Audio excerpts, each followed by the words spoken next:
ಸಮಾರಂಭದಲ್ಲಿ ಹಾಜರಾಗಿರ್ತಕ್ಕಂಥ ಈ ಜನಾಂಗದ ಅಧ್ಯಕ್ಷರೇ, ಉಪಾಧ್ಯಕ್ಷರೇ, ಪದಾಧಿಕಾರಿಗಳೇ ಹಾಗೂ ಎಲ್ಲ ಸದಸ್ಯರುಗಳೇ ಹಾಗೂ ನಮ್ಮ ತಾಲೂಕು ಆಫೀಸಿನ ಸಿಬ್ಬಂದಿ ವರ್ಗದವರೇ, ಮಾಧ್ಯಮ ಮಿತ್ರರೇ, ಎಲ್ಲರಿಗೂ ಕೂಡ ಇವತ್ತು ಅಂಬಿಗರ ಚೌಡಯ್ಯರವರ ಜಯಂತಿಯ ಶುಭಾಶಯಗಳನ್ನು ಕೋರ್ತಾ ಇದ್ದೀನಿ.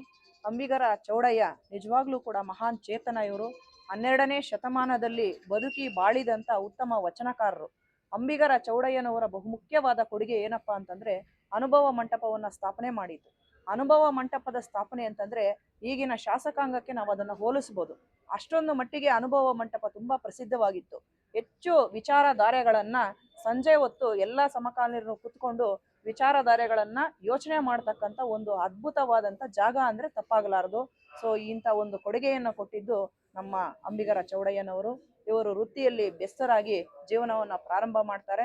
ನಂತರ ಅವರ ವಿಚಾರಧಾರೆಗಳು ಎಷ್ಟರ ಮಟ್ಟಿಗೆ ಇತ್ತು ಅಂತಂದ್ರೆ ಆ ಕಾಲದಲ್ಲಿ ಇರ್ತಕ್ಕಂಥ ಜಾತೀಯತೆ, ಆಚಾರ, ವಿಚಾರ, ಮೂಢನಂಬಿಕೆಗಳನ್ನ ಇದನ್ನ ಅವಾಗ್ಲೇನೆ ಅವರು ಖಂಡಿಸ್ತಾ ಇದ್ರು. ತಮ್ಮ ವಚನಗಳ ಮುಖಾಂತರ ಅದನ್ನ ಖಂಡಿಸ್ತಾ ಇದ್ರು. ತಮ್ಮ ವಚನಗಳಲ್ಲಿ ಅವರು ಕಾಯಕವೇ ಕೈಲಾಸ ಈ ಒಂದು ತತ್ವಕ್ಕೆ ಹೆಚ್ಚು ಮಾನ್ಯತೆಯನ್ನ ಕೊಡ್ತಾರೆ. ಕಾಯಕವನ್ನ ಮಾಡಿದ್ರೆ ಮಾತ್ರ ಪ್ರತಿಯೊಬ್ಬರಿಗೂ ಕೂಡ ಜೀವನ ಸಂತೃಪ್ತಿಯಾಗಿರುತ್ತೆ, ಮತ್ತೆ ಪ್ರತಿಯೊಬ್ಬರ ಜೀವನ ಕೂಡ ಮೋಕ್ಷವನ್ನ ಸೇರ್ಬೇಕು ಅಂತಂದ್ರೆ ಪ್ರತಿಯೊಬ್ಬರು ಕೂಡ ಕಾಯಕಕ್ಕೆ ಹೆಚ್ಚು ಮಹತ್ವವನ್ನ ಕೊಡಬೇಕು ಅಂತ.